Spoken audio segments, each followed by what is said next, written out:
Tape www.d'école au Sénégal.com. À école au Sénégal, c'est facile, tu n'as qu'à te connecter. Tape école au Sénégal, les leçons sont beaucoup plus détaillées. Voilà, on vient de démontrer que effectivement alpha est dans l'intervalle 1 inférieur à alpha inférieur à 2. Donc, au niveau de cette question-là, on demandait de démontrer que l'équation g de x égale à x admet une unique solution alpha appartient à 1, 2. Donc, on avait montré que K, donc g de 1 moins 1 et maintenant multiplié par g de 2 moins 2, c'est comme au niveau de la variable présente ce qu'on a appelé k de 1 fois k de 2, donc est négatif. Et là, donc c'était une valeur, donc c'était la valeur. Ça, c'est le tableau de variation de la fonction f de x. On avait mis ici 1 et l'image de 1 égale à 2, parce que 1 est calculé ici et donc les limites aux bornes au niveau des deux, en 1 moins 1, 1 plus, on trouve donc la même chose parce qu'on a 1 plus 1 égale à 2 et ln de 1 égale à 0. Et là aussi, même chose. À partir de là, donc, on dit que donc, k de 1 ou même la limite de f de, donc la limite ou bien f de 1 égale à 2. Donc c'était le tableau de variation qu'on avait utilisé pour tracer la courbe CF. Maintenant, je reviens ici sur donc cette question. On nous dit que donc alpha est dans 1, 2. Donc cette question a été déjà répondue. En déduire un encadrement à 10 puissance moins 1 près. Ici, en déduire, on dit en déduire un encadrement de alpha à 10 puissance moins 1 près. Donc pour cela, donc on va faire un tableau comme ça qu'on appelle donc la méthode de balayage. La méthode de balayage consiste à faire quoi? À mettre ici les x et là f de x. Et là donc le premier x on a 1 et là 2. La dernière valeur.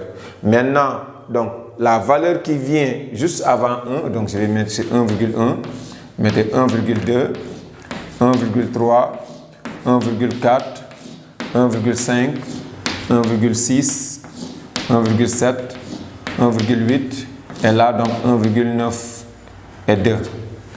Maintenant, à chaque valeur, par exemple, là, je vais rappeler que donc l'équation, on nous parlait de l'équation g de x égale à x, je l'ai appelé k de x égale à g de x moins x et g de x c'était 1 plus 1 sur racine de x moins x. C'est ça, g de x. Maintenant, je veux calculer g de 1. Donc, à partir de là, j'aurai 1 plus 1 sur racine de 1 égale à 2 moins 1. Je mets ici son signe. Donc, 1 plus 1 sur 1 égale à 2 moins 1, c'est un signe positif. Donc, la même chose sera faite par, donc, là, c'est en réalité k, k de x. Parce que, donc, j'ai utilisé donc, la fonction k de x, parce que la fonction g de x, c'était g de x égale à x. Alors que je veux k de x égale à 0 admet une unique solution. C'est pourquoi ici je mets k. C'est l'expression de k que je vais prendre. Donc, si vous regardez les vidéos précédentes, vous allez voir donc, comment j'ai choisi le k et pourquoi j'ai choisi k de x égale à g de x moins x. À partir de là, je calcule k de 1,1. K de 1,1. Naturellement aussi, c'est les x que je remplace par 1,1. J'aurai 1 plus 1 sur 1,1 moins 1,1. Et maintenant, son signe, je vais mettre ici plus ou bien moins. La même chose sera faite par k de 1,2, k de 1,3, k de 1,4, jusqu'à rencontrer un intervalle, donc deux lignes qui sont comme ça. Plus, on a démarré par des plus. Dès qu'on rencontre un moins, donc on s'arrête. Pour dire que désormais, alpha est dans cette... Donc 0 est entre un nombre positif et un nombre négatif, ou bien un nombre négatif et un nombre positif. Et on remarque que, donc, c'est leur antécédent qui contient alpha. Imagine qu'on a au niveau de ces colonnes-là plus et moins. Ça veut dire qu'alpha est entre 1,5 et 1,6. Donc si on l'a ici, plus et là directement moins, on remonte pour dire qu'alpha est entre 1,2 et 1,3. Si on l'a ici, 1,8 et 1,9, on remonte. Ça dépend de la colonne où vous avez. Donc à chaque fois, donc vous pouvez utiliser votre calculatrice et remplacer à chaque fois donc x par sa valeur au niveau de l'expression de k de x. Donc c'est des valeurs donc 1,1, 1,2, 1,3 jusqu'à avoir à chaque fois, la valeur ne nous intéresse pas, mais c'est le signe de la valeur qui nous intéresse. Dès qu'on a une succession donc, consécutive de 0 et de plus et de moins, ou bien de moins et de plus, donc là, on s'arrête pour prendre leur antécédent pour dire que alpha, parce qu'on demande d'encadrer alpha à 10 puissance moins 1 près. Là, c'est des valeurs à 10 puissance moins 1 près, 1,1, 1,2, 1,3, 1,4. Vous prenez ces valeurs-là pour dire qu'on a un meilleur encadrement là-bas. Désormais, alpha est encadré par deux valeurs. Donc, ces deux valeurs décimales-là, par exemple 1,5 et 1,6. Donc, c'est ce qu'on appelle donc, la méthode de balayage que vous pouvez faire avec votre calculatrice. Donc, cette méthode, elle est facile. Maintenant, donc, la question B, c'est de montrer que quel que soit x supérieur ou égal à 1, g' de x est inférieur ou égal à 1 demi. Là, on nous prépare à utiliser CAF parce que g' de x en valeur absolue inférieure ou égal à 1 demi. Donc, c'est une préparation à l'utilisation du théorème de l'inégalité des accroissements finis. Qu'est-ce qu'on nous dit? G' de x, je rappelle que g' de x, on avait trouvé moins 1 sur 2x racine de x. On sait que ceci est négatif. Maintenant, on nous dit que quel que soit x supérieur ou égal à 1, donc je vais essayer d'encadrer ça, donc racine de x aussi est supérieur ou égal à 1. Et maintenant, je multiplie par 2, ça va donner 2 racines de x est supérieur ou égal à 2. Et maintenant, je fais le produit de ça et de ça. J'aurai donc 2x racine de x sera supérieur ou égal à donc 2. Donc 2 racine de x fois x, ça donne 2x racine de x sera supérieur ou égal à 2. Et je prends l'inverse. L'inverse sera quoi? Donc 1 sur 2x racine de x. Et donc l'inégalité change de sens. Sera inférieur à 1 demi. À partir de là, comme donc je suis déjà à des valeurs négatives, donc je vais dire que je vais prendre donc directement la valeur absolue en disant que la valeur absolue de 1 sur 2x racine de x sera, donc, parce que c'est des valeurs positives, donc sera inférieur à la valeur absolue de 1 demi qui est égal à 1 demi. Autrement dit, si je mets moins à l'intérieur, j'aurai aussi moins 1 sur 2x racine de x sera toujours inférieur à 1 demi. Donc là, donc c'est une méthode pour démontrer qu'effectivement, donc la valeur absolue de g' de x est bien inférieure à 1 demi. D'abord, j'ai utilisé donc l'encadrement de x. On est dans x supérieur ou égal à 1. Ça veut dire que 2x racine de x aussi est supérieur ou égal à 1. Qu'est-ce que ça veut dire? Ça veut dire que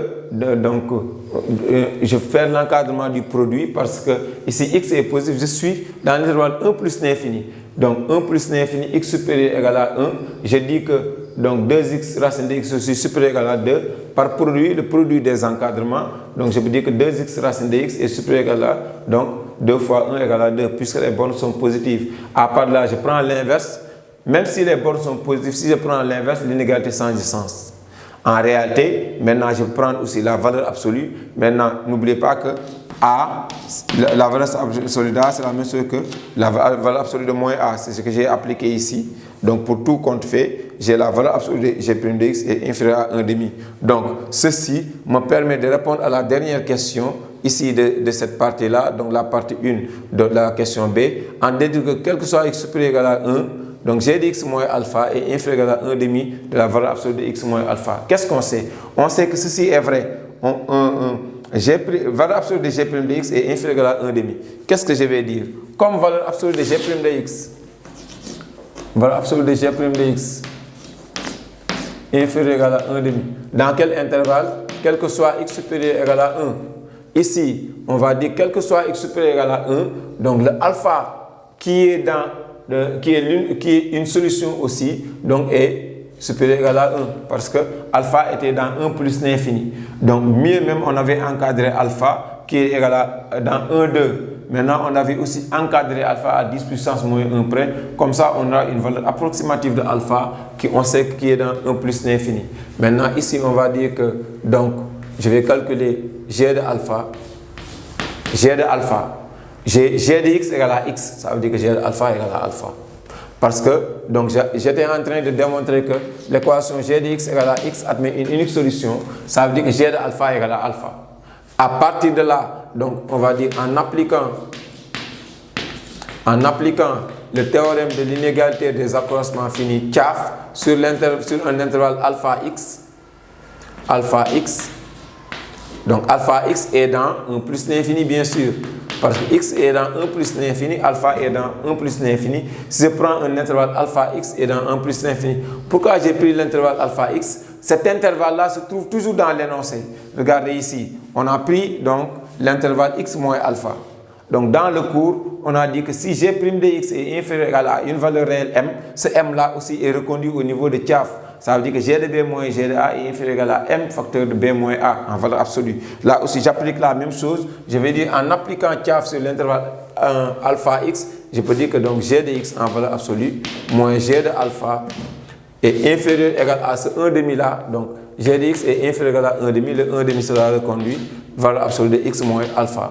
Or, qu'est-ce que je sais? Que g de alpha égale à alpha. Ça veut dire que g de x moins alpha sera inférieur à 1 demi valeur absolue de x moins alpha. Donc en réalité, l'application de Tchaf donne la valeur absolue de g de x moins alpha inférieure à 1 demi facteur de x moins alpha en valeur absolue. Donc n'oubliez pas que l'intervalle pour appliquer Tchaf est toujours donné au niveau de l'énoncé. Donc c'est l'intervalle valeur absolue de x moins alpha. Donc je vais prendre un intervalle alpha x quelconque qui est dans 1 plus l'infini. Donc ici, je peux garantir l'intervalle, tout intervalle alpha x est dans 1 plus l'infini parce que alpha est déjà dans 1 plus l'infini. Depuis le départ, donc valeur absolue de g' de x est inférieur à 1 demi uniquement si x est dans 1 plus l'infini. Et maintenant, donc, ce 1 demi là aussi est retrouvé dans l'énoncé. Donc, il suffit seulement le travail pour l'élève, c'est d'encadrer g' de x. Dès qu'on encadre g' de x, on applique Tchaf donc sur l'intervalle qui est donné dans l'énoncé. Maintenant, n'oubliez pas qu'on avait démontré que donc g de x égale à x admet une unique solution alpha. C'est une façon de dire que donc g de alpha égale à alpha.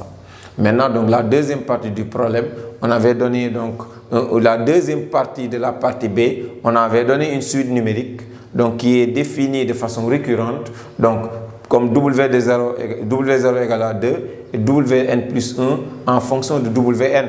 Donc regardez cette écriture là, c'est la même chose que l'écriture de la fonction f de x sur 1 plus l'infini, ou bien c'est la même chose que g de x sur 1 plus l'infini. À partir de là, démontrer que pour tout x supérieur à 1, donc voilà, donc wn est supérieur à 1. Donc si on utilise les suites numériques pour démontrer donc une suite est majorée, une suite est minorée ou bien une suite est bornée, la démonstration par récurrence est la méthode la plus indiquée. Donc pour cette question, wn est supérieur à 1, on va essayer d'utiliser donc la démonstration par récurrence pour répondre à la question. Voilà.